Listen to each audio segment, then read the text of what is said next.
বিসমিল্লাহির রহমানির রহিম। বিশ্ব আধ্যাত্মিক জ্ঞান সঞ্চার দরবার শরীফের প্রতিষ্ঠাতা আমার মুর্শিদ কেবলা গাউসুল আজম শামীম আলী চিশতির দরবার হইতে আমি শাহ আলম আপনাদের সকলকে জানাই আন্তরিক শুভেচ্ছা ও অভিনন্দন। আমার মুর্শিদ কেবলা গাউসুল আজম শামীম আলী চিশতির দরবার হইতে আবারও কিছু আলোচনা নিয়ে আপনাদের সামনে হাজির হইলাম। আশা করি সকলে ভালো আছেন এবং সকলেই মনোযোগ সহকারে এবং ধৈর্য সহকারে শুরু থেকে শেষ পর্যন্ত সম্পূর্ণ আলোচনাটি শুনুন।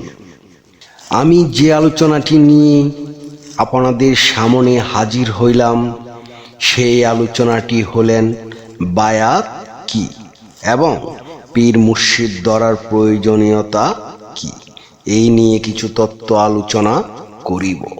তাই সকলেই মনোযোগ সহকারী এবং ধৈর্য সহকারী শুরু থেকে শেষ পর্যন্ত সম্পূর্ণ আলোচনাটি শুনুন। শুরুতেই বিশ্বের সকল স্তরের লোকদের উদ্দেশ্য করে বলছি, আমার লক্ষ্য আমার মুর্শিদ কেবলা গাউসুল আজম শামীম আলী চিশতির লেখা গ্রন্থের বিষয়বস্তু আপনাদের সামনে উপস্থাপনা করা, যাতে আপনারা সকলেই হাকিকত জানতে পারেন, বুঝতে পারেন এবং হাকিকতের জ্ঞান নিতে পারেন। আমি যে আলোচনাটি নিয়ে আপনাদের সামনে হাজির হইলাম, এই আলোচনাটি আপনাদের জন্য অনেক গুরুত্বপূর্ণ। এই আলোচনার মাধ্যমে আপনারা সকলেই জানতে পারবেন বায়াত কি এবং পীর মুর্শিদ ধরার প্রয়োজনীয়তা কি। তাই সকলেই মনোযোগ সহকারী এবং ধৈর্য সহকারী শুরু থেকে শেষ পর্যন্ত সম্পূর্ণ আলোচনাটি শুনুন। বায়াত কি এবং কেন? বায়াত শব্দের অর্থ শপথ গ্রহণ বা অঙ্গীকার করা। ইসলামী পরিভাষায় বায়াত হলো আল্লাহর সন্তুষ্টি ও আধ্যাত্মিক উন্নতির উদ্দেশ্যে একজন আল্লাহওয়ালা ও যোগ্যতা মুর্শিদের হাতে নিজেকে আত্মসমর্পণ করে অনুগত্যের শপথ গ্রহণ করা। নিশ্চয় যারা নবীর হাতে বায়াত করেছে তারা তো আসলে আল্লাহর সাথে বায়াত করেছে। তাদের হাতের উপরই রয়েছে আল্লাহর হাত। সত্যিকারের ইমানদার মানুষেরা আধ্যাত্মিক নেতার হাতে বায়াত করে আল্লাহর সন্তুষ্টি অর্জন করে। এটি একটি গুরুত্বপূর্ণ ইবাদত ও আত্মশুদ্ধির উপায়। পীর বা মুর্শিদের প্রয়োজনীয়তা কেন? যেমন স্কুলে ভালো শিক্ষক না পেলে ছাত্রের ভবিষ্যৎ ধ্বংস হয়ে যায়, তেমনি আল্লাহর পথে চলার জন্য পীর মুর্শিদ ছাড়া চলা অনেকটাই দিকভ্রান্ত প্রতীকের মতো।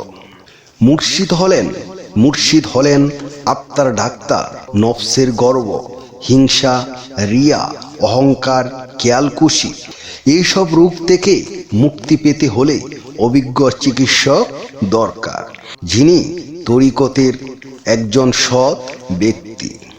একজন প্রকৃত পীর মুর্শিদ নবীজি সাল্লাল্লাহু আলাইহি সাল্লামের তরিকা অনুযায়ী মানুষকে আল্লাহর প্রতি পরিচালিত করেন। নফস ও শয়তানের ধোঁকা থেকে রক্ষা করবেন।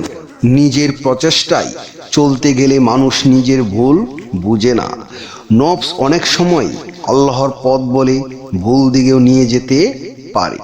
পীর নির্দেশ অনুযায়ী চললে আমল ধারাবাহিক ও সঠিক হয়। যদি কেউ পীর না ধরে তবে তার অনেক ক্ষতি হবে, কিন্তু সে তা বুঝতে পারবে না। ভ্রান্তির শিকার হওয়ার সম্ভাবনা বেশি। অনেকেই নিজেকে আল্লাহওয়ালা ভাবতে গিয়ে আত্মগর্বে পড়ে যায়। যেহেতু নিজের নফসকে মানুষ সহজে চিনতে পারে না, তাই পীর মুর্শিদ না থাকলে নফসের গোলামে পরিণত হয়।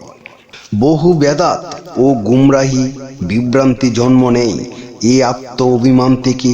যখন কেউ মনে করে আমার কোনো গাইড দরকার নেই, তাহলে সম্পূর্ণ ভুল করবেন। রুহানিয়াতের উন্নতির জন্য অবশ্যই একজন কামেল মুর্শিদ প্রয়োজন। যেমন গাড়ি চালক ছাড়া গাড়ি চলা নিরাপদ নয়, তেমনি আধ্যাত্মিক গাইড ছাড়া রুহানিয়াতের পথ বিপজ্জনক। কোনো ব্যক্তি যদি কামেল মুর্শিদের হাতে বায়াত ছাড়া মারা যায়, সে জাহেলিয়াতের মৃত্যুবরণ করবে। হাকিমুল উম্মত মাওলানা আশরাফ আলী তানভীর রহমতুল্লাহ আলাইহি বলেন, যে ব্যক্তি পীর মুর্শিদ ছাড়া চলতে চায় সে নিজের নফসের গোলাম হয়ে যায়, তার আত্মশুদ্ধি অসম্ভব। ইমাম গাজ্জালি রহমতুল্লাহ আলাইহি বলেন, যেমন চিকিৎসক ছাড়া শারীরিক রোগ সারানো যায় না, তেমনি অভিজ্ঞ পীর মুর্শিদ ছাড়া আধ্যাত্মিক রোগ ভালো হয় না।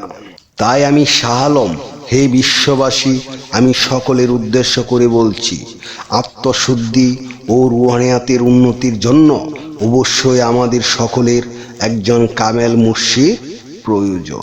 আমাদের আত্মশুদ্ধি ও রুহানিয়াতের উন্নতির জন্য একান্তভাবে একজন কামেল মুর্শিদ প্রয়োজন। যে ব্যক্তি প্রকৃত আল্লাহওয়ালা মুর্শিদের হাতে বায়াত গ্রহণ করে সে আখিরাতে সফল হওয়ার পথে নিরাপদ। আর যে নিজে নিজে চলতে চায় তাকে শয়তান ও নফস খুব সহজেই বিভ্রান্ত করতে পারে। পীর মুর্শিদ ধরো, এমন পীর মুর্শিদ যে নিজে আল্লাহওয়ালা আমলদার। তাই আমি সর্বশেষে বলতে চাই, দুনিয়ার পথে ও আখিরাতের পথে এগুতে হলে আমাদের একজন কামেল মুর্শিদ প্রয়োজন। আমি যে আলোচনাটি আপনাদের সামনে করেছি, এই আলোচনাটি আপনাদের কাছে কতটুকু ভালো লেগেছে? যদি ভালো লেগে থাকে তাহলে আমাদের এই চ্যানেলটি সাবস্ক্রাইব করে দিবেন। সামনে ভালো ভালো আলোচনাগুলো পেয়ে যাবেন। এবং সামনে আপনারা কী ধরনের আলোচনা চান আমাদেরকে কমেন্টে জানাবেন। আমরা চেষ্টা করিব আপনাদের পছন্দ মতো আলোচনা নিয়ে আসতে।